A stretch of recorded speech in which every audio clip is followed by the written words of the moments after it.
Hello guys, welcome to LASA Mathematics. Today I'll be demonstrating how we can use the graphical approach to find the resultant of a force. Now you should know that forces are added head to tail. So in this approach I'm about to use, I'll be adding the forces in that manner. So what I'll do is that this was a question we solved initially when we were looking at coplanar forces, and we realized our resultant force was 4 newtons. So I'm going to use a graphical approach to prove that we could still arrive at this same answer using the graphical approach. So first you look at your forces. Look at the highest force or the greatest force and take a scale for it. So I can say, okay, let's every 30 Newton force represent say 5 centimeters. So this is my scale. 30 newtons is representing what? 5 centimeters. So anytime I see 30 newtons, what do I put it? 5 centimeters. It means for 5 newtons, what will it be? 5 newtons. And remember, I took the scale based on the size of my sheet, because if I take a very large scale, it wouldn't go on my sheet. That's why I said look at a way to select an appropriate scale. So if you have 13 here, you can say, okay, let 13 represent 5 centimeters, which means 5 newtons will be 5 on 13 times 5. That's if let's more divide. So we have 5 on 13 times 5, giving me 1.92 centimeters. Okay, let's go to 12 newtons. 12 newtons will be equal to a 12 on a 13 times 5. So we have 12 on 13 times 5. That gives me 4.615 centimeters. So now we can start our sketch. First we draw a vertical line as a reference. So the aid of my set square this way, draw a straight vertical line and extend it.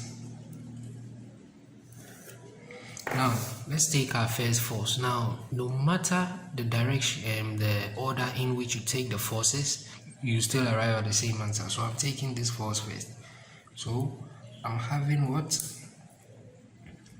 30 Newton force inclined at 30 degrees to the vertical. So all I do is pull my protractor here.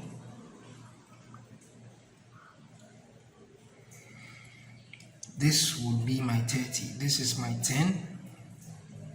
This is my 20. This is my 30. So my 30 is here. Okay. So from this point, I go this way. So this is my 13 Newton force. And remember, 13 Newton is equivalent to 5 centimeters. So on this line, I measure 5 centimeters. That will be somewhere here. Okay. Now, we go to our next force. Our next force is 5 newtons acting vertically downwards. And vectors are added head to tail graphically. So I take the tail of this vector and bring it to the head of this vector. So I take the tail here, bring it here without changing the orientation. So I need a vertical line coming downwards, so I can put this here. Or let me say, sorry, I can draw a reference line here so my lines are straight. So I can just put this here as a reference. And from here, draw a line vertically downwards this way. And the length of my second force is supposed to be 1.92 centimeters. So I bring the tail of this here. That's what I'm doing. So 1.92 centimeters. So I stand here. 1.92. 1.9 is around here. 0.92 will be somewhere here. So this is my second force, and that's my 5 Newton force. So for distinction, let me use this pen. This is my second force, this is my first force. And my last force is what? 12 newtons. Okay? Inclined at 60 degrees to the vertical. So the 60 degrees go here. So I take the tail of this again and bring it here. Get it? So they are added head to tail, head to tail. So let's measure our 60. So from here, my 60, this is my 10, 20, 30, 40, 50, 60. Here. So from here I'm going. And the length of that line should be 4.615. So 4.6.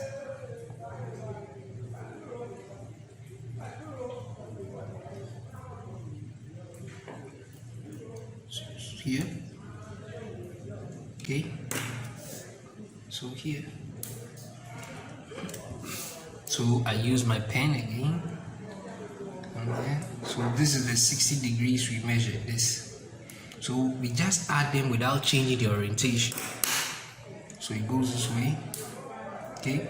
So this is my 12 Newton force. Now I joined from the tail of the first vector. And what was the first vector? The 13 newtons. Tail of the first vector to the head of the last vector, which is the 12. So my resultant goes this way. So this is my resultant. So let's measure the line. And we have 1.9 centimeters or 1.9 centimeters. Yeah, that's cool.